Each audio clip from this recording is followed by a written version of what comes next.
How to add highlights on Instagram without posting on a story.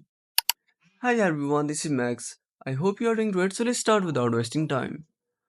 First of all, open up your Instagram application. Now at the bottom right corner, tap on your profile icon.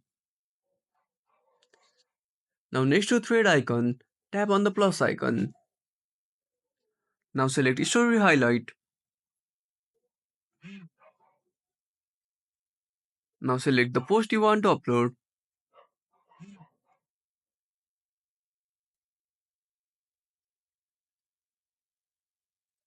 Now select any post. Tap on next. Now give any title and tap on done.